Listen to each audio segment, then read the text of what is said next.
मेरे पास कई सारे ऐसे लोग जो कई बाहर के फ़ोन हैं, बाहर से भी अभी आपने देखा हो, मैं कई सारे नाम बोलता हूँ जो लोग, मतलब उन लोगों से जब मैं बात करता हूँ तो मुझे बड़ा आनंद आता है। दे आर सेइंग कि हम गीता का पाठ करते हैं, कहाँ रहना है कैलिफोर्निया, कहाँ रहना है कहीं कहीं, हम डेली ये करते हैं, हम दीपक लगाते हैं। मैं कहता हूँ इतनी बातें जो हमें बता रहे हैं और जो ये कर रहे हैं, इतने तो यहाँ वाले भी नहीं कर रहे। बड़ी कड़वी बात कह रहा हूँ मैं आपसे। वो लोग अपनी स्थिति, क्योंकि वो जान गए उस चीजों, और हमने क्या किया, अरे ठीक है श्राद्ध है, अच्छा ठीक है। लेकिन हकीकत यह है कि अगर आप इसके विज्ञान को जाने तो आप और अच्छे से करने की चेष्टा करेंगे। तो आप ये पिंडदान नहीं कर रहे हैं, आप एक नए शरीर के निर्माण की प्रक्रिया का हिस्सा हैं। आप निर्माण कर रहे हैं। जो परमात्मा ने जीव का निर्माण किया, उस ब्रह्म ने आपको भी हमको भी मौका दिया कि जीव का निर्माण हम कर पाए। इसलिए गोत्र की बड़ी महिमा है साहब।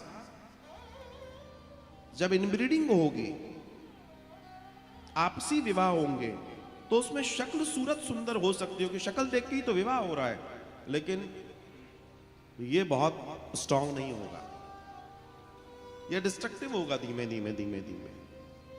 अगर कभी बीमारी आएगी, कोई महामारी आएगी, तो सबको ली डूबेगी। ये स्पेन में यही हुआ था, सब मारे गए। ऐसी कई सभ्यताएं हुई जो इनब्रीडिंग करती थी, वो एक ही रात में समाप्त हो गई। एक बीमारी ने सबको खा लिया। लेकिन इम्यून का अंतर आ जाता है। यहां इम्यून स्ट्रांग होता है, वहां इम्यून कमजोर होता है। इस सूत्र को समझिए, सूत्र को जानिए। इसलिए अपने आप पे गौरव कीजिए कि आप आज भी अपने गोत्र को संभाल कर आगे की यात्रा करा रहे हैं। ये बहुत बड़ी बात है। व्यक्ति को कुछ मालूम हो या ना हो, अपना गोत्र जरूर मालूम होना चाहिए। गोत्र मीन्स योर ओरिजिन, आप कहां से आए हैं, आप कौन हैं, आपका इतिहास कितना महान है।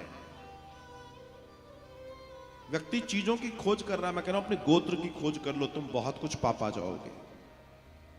इस पर काम करो, इस पर कार्य करना अत्यंत आवश्यक है। आज बहुत सारे युवाओं से पूछो, बहुत दुनिया की पूरी जानकारी बता देंगे, लेकिन अपना ही परिचय नहीं बता पाएंगे। तेरा गोत्र क्या है भाई, नहीं बता पाएंगे। कितना बड़ा दुर्भाग्य है। और जो बता रहे हैं उसकी वैल्यू नहीं है। वो बता रहे हैं मैं फला फला हूं, मेरी जाति ये है। अरे भैया, तेरी जाति तो न जाने कितने बार बदल गई, हजारों बार तेरी जातियां बदली जा चुकी हैं, लेकिन गोत्र तो वही था जो आज तक नहीं बदला है। तो मूल क्या है? आपका गोत्र, जो आपकी धमनियों में रक्त बन के बह रहा है, वो सूत्र, वो जीन्स।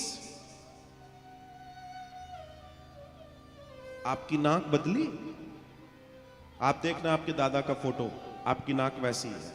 परदादा का फोटो देख लेना, आपकी नाक वैसी है। आपके जीन्स की मेमोरी बहुत खतरनाक है, उसको सब मालूम है। सोचो, आपके जीन्स को मालूम है कि आपके दादा की नाक कैसी थी, आंख कैसी थी। पता पड़ा 4 पीढ़ी बार पोते की भी वैसी है। क्यों?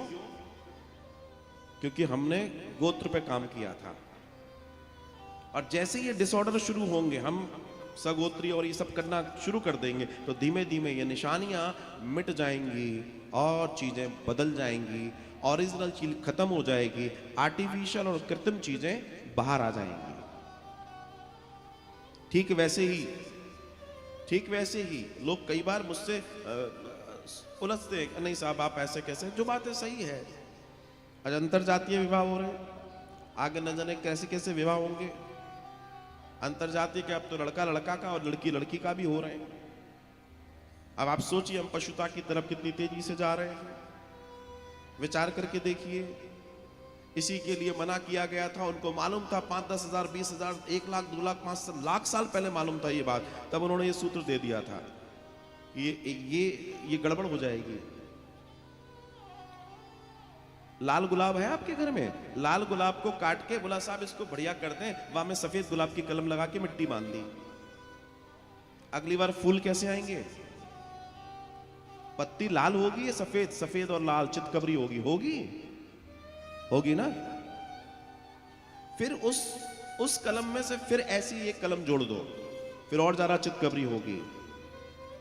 और आप 6 बार उस कलम को जोड़ दो, फिर वो इतनी चितकबरी होगी कि डॉट्स ढूंढना मुश्किल हो जाएंगे, सफेद और लाल वाले।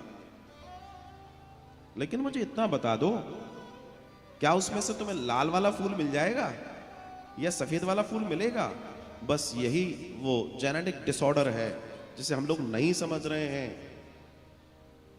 वो जीन्स अलग है, वो जीन्स अलग है। आपने मिक्स करके एक नई ब्रीड तो तैयार कर दी, लेकिन उस ब्रीड का तीसरा चौथा जाके उसका मूल खत्म हो जाएगा। इसलिए हमारे यहां कहा जाता है, इसलिए कहा गया है कि द्विजातीय अर्थात कोई जाति कोई जाति का अगर बच्चा है तो उससे श्राद्ध नहीं लगेगा, उससे पिंड नहीं लगेगा, क्योंकि उसके अंदर वो जो ओज है जीन्स का, गोत्र का, वो मिट चुका है, उसमें डिस्टरबेंस आ गया है, वो क्रोमोसोम्स मिसमैच हो गए हैं, इसलिए उसका पिंडदान हाथ से नहीं लगता।